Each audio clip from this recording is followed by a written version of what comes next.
나토가 독일을 버리고 한국을 선택한 충격적인 이유. 오직 팩트를 근거로 한 멋진 대한민국. 나토 국가의 마음을 움직인 대한민국. 미국도 대환영한 작전. 대한민국의 미래를 내다보는 소름 돋는 전략적 움직임. 팩트만 정리해서 만나보시죠. 시작하기 전 구독과 좋아요 눌러주시고 댓글 대한민국 화이팅 응원도 부탁드립니다. 여러분, 놀라운 사실 아시나요? 지금 이 순간에도 폴란드, 루마니아, 핀란드에서 한글로 된 무기 매뉴얼을 보고 있다는 사실을요. 70년간 독일과 미국이 철옹성처럼 지켜온 유럽 무기 시장이 무너지고 있습니다. 폴란드 바르샤바 기차역. 2022년 어느 날 화물열차가 도착합니다. 열차에서 내려온 건 독일제 레오파르트가 아니었습니다. 바로 대한민국 현대로템의 K2 흑표 전차였습니다. 폴란드 국방부 장관이 직접 나와서 전차를 쓰다듬으며 말했습니다. 우리가 기다려온 건 이거였습니다. 그날 이후 유럽 전역이 술렁이기 시작했습니다. 독일 크라우스 마이너스 마파이는 당황했고, 미국 로키드 마틴은 긴장했고, 프랑스 달소는 충격에 빠졌습니다. 대체 무슨 일이 일어난 걸까요? 유튜브에서는 온갖 루머가 난무합니다. 한국이 기밀 소스 코드를 다 넘겼다. 미국 패권이 무너진다. 독일이 망했다. 과연 사실일까요? 아니면 과장된 루머일까요? 오늘 이 영상에서 나토 18개국이 한국 무기를 선택한 진짜 이유를 파헤쳐 보겠습니다. 루머보다 더 충격적인 대한민국 방산의 진짜 실력, 지금부터 공개합니다. 먼저 가장 자극적인 루머부터 확인해 보죠. 루머 1번, 한국이 무기 소스 코드를 다 넘겼다? 결론부터 말씀드리면 노입니다. 완전히 거짓말입니다. 소스 코드는 국가 최고 기밀입니다. 대한민국 국방부와 방위사업청이 절대 공개할 수 없는 핵심 자산이죠. 그럼 진실은 뭐냐고요? 한국이 제공한 건 소스 코드가 아니라 기술 이전과 현지 생산 라이선스입니다. 무슨 차이냐고요? 물고기를 준 게 아니라 물고기 잡는 법을 가르쳐 준 겁니다. 폴란드에 K2 전차 조립 공장을 세워주고 부품 생산 기술을 이전해 준 거예요. 하지만 핵심 소프트웨어는 한국이 계속 관리합니다. 이게 얼마나 파격적이냐면요. 독일은 절대 이렇게 안 합니다. 독일은 완제품만 팔아요.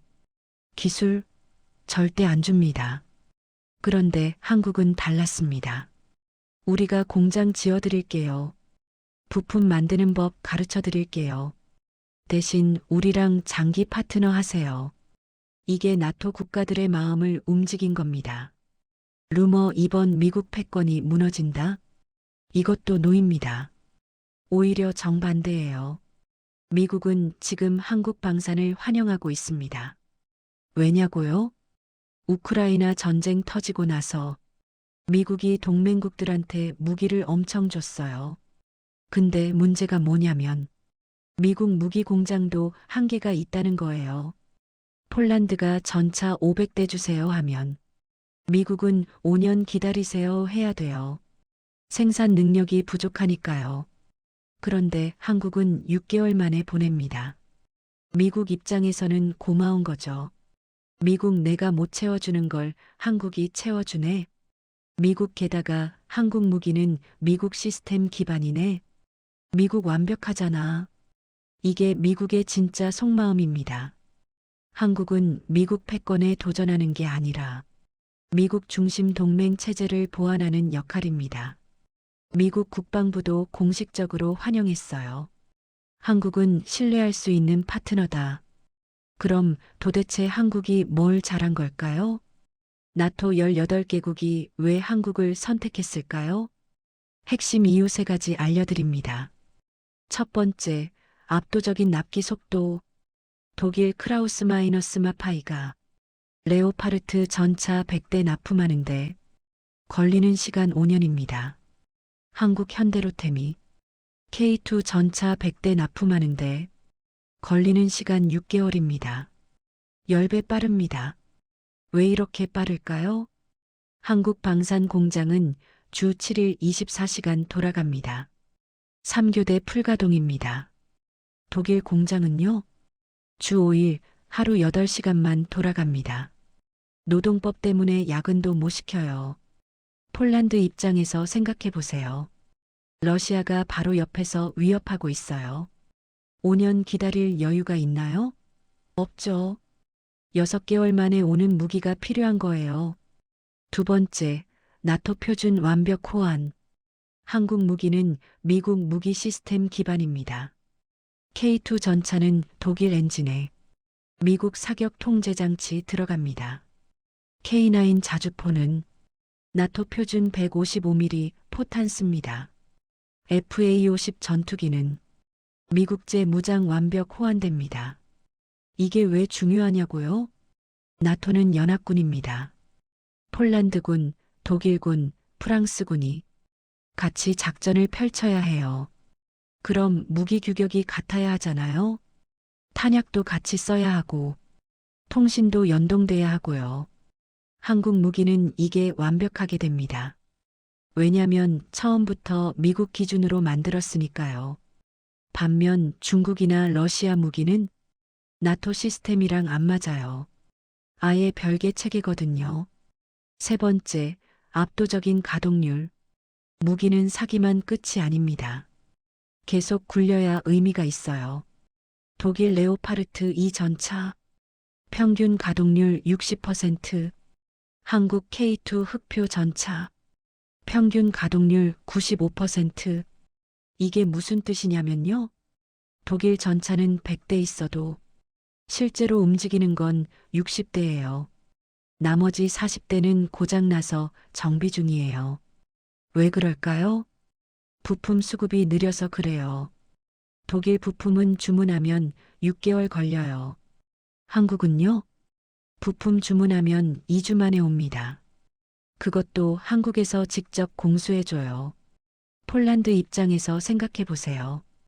같은 값 주고 사는데 하나는 60대만 쓸 수 있고 하나는 95대 쓸 수 있어요. 뭘 사시겠어요? 가성비가 아니라 가동성비입니다. 그럼 실제로 어느 나라들이 한국 무기를 사고 있을까요? 지도로 보여드리겠습니다. 유럽, 폴란드 K2 전차 1000대, K9 자주포 672문, 루마니아 K9 자주포 54문 확정, 핀란드 K9 자주포 48문 도입, 에스토니아 K9 자주포 12문 도입, 노르웨이 K9 자주포 24문 도입 검토 중, 중동, 이집트 K9 자주포 라이선스 생산, 사우디 천궁 방공 미사일 도입, UAE 천궁 투 아크 방공망 협상 중, 아시아 태평양, 호주 AS-21 레드백 장갑차 129대, 필리핀 FA-50 경전투기 12대, 말레이시아 FA-50 도입 협상 중, 인도네시아 KF-21 공동개발 참여, 남미, 페루 KA-1 훈련기 도입, 콜롬비아 현무2 유사 미사일 기술 협력, 아프리카, 이집트 K9 자주포 생산 공장 건설, 총 18개국입니다. 이게 얼마나 대단한 거냐면요. 5년 전만 해도 한국 무기 수출액이 30억 달러였어요. 2024년엔 173억 달러입니다. 5배 넘게 뛴 거예요. 세계 순위로 보면 2019년 12위, 2024년 9위, 곧 7위권 진입 예상됩니다. 참고로 독일은 5위예요. 우리가 독일 턱 밑까지 따라온 겁니다. 자, 이제 핵심 질문입니다. 왜 하필 한국일까요? 일본도 기술 좋잖아요. 독일, 프랑스도 있잖아요. 이유는 세 가지입니다. 첫째, 한국은 실전 경험이 있습니다. 한국은 지금도 전쟁 중입니다. 휴전 상태일 뿐이죠. 북한이라는 위협이 매일 존재해요. 그래서 한국 무기는 실전에서 쓰려고 만듭니다. 전시 상황을 가정하고 설계해요. 반면 독일, 일본은요? 70년간 평화였어요. 무기를 쓸 일이 없었죠. 그래서 독일 무기는 평시용으로 설계됐어요.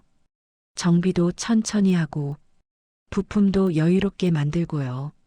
그런데 전쟁 터지니까 독일 무기가 감당을 못하는 거예요. 둘째, 한국은 제조업 강국입니다. 삼성, 현대, LG. 이 회사들이 뭐 하는 회사죠? 반도체, 자동차, 전자제품 만들죠? 방산도 똑같아요. 현대로템이 전차 만들고, 하나가 포 만들고, 삼성탈레스가 레이더 만들어요. 이 회사들은 생산 라인 최적화의 달인들입니다. 빠르고 정확하게 대량 생산하는 게 DNA에 박혀 있어요. 독일은 장인 정신이 강해요. 하나하나 정성껏 만들죠. 그런데 전쟁에선 속도가 중요해요. 한국은 속도와 품질을 다 잡았습니다. 셋째, 한국은 가격 협상이 유연합니다. 독일 이 가격 아니면 안 팔아요. 프랑스 우리 무기는 비싸요. 당연하죠. 미국 돈 있으면 사세요. 없으면 말고. 한국 예산이 부족하세요? 분할 납부 가능해요. 한국 현지 공장 지어드릴게요. 한국 기술 이전도 논의 가능합니다. 폴란드가 K2 전차 1000대 계약한 거 아세요? 한 번에 다 안 사요. 10년 분할 납부해요. 그리고 나중엔 폴란드에서 직접 만들 수 있게 해줘요. 이게 다른 나라랑 다른 점입니다. 지금까지 내용 정리하겠습니다. 나토가 독일 대신 한국을 선택한 이유. 1. 납기 속도 10배 빠름. 2. 나토 시스템 완벽 호환. 3. 압도적인 가동률. 4. 기술 이전 의지. 5. 유연한 계약 조건. 루머는 거짓이었지만 현실은 더 놀라웠습니다. 대한민국은 이제 미국의 보호를 받는 나라가 아닙니다. 미국의 동맹국들을 무장시키는 핵심 파트너가 됐어요. 한미 동맹의 새로운 국면입니다. 70년 전 6.25 전쟁 때 우리는 유엔군의 무기로 싸웠습니다. 지금 우크라이나는 한국의 무기로 싸우고 있습니다. 이게 얼마나 대단한 변화인지 느껴지시나요? 앞으로 한국 방산은 더 성장할 겁니다. KF-21 전투기 수출 시작되면 세계 5위권 진입 확실합니다. K방산의 시대가 왔습니다. 여러분, 자랑스럽지 않으신가요? 대한민국이 이렇게 성장했습니다. 댓글로 생각 남겨주세요. 구독과 좋아요도 부탁드립니다.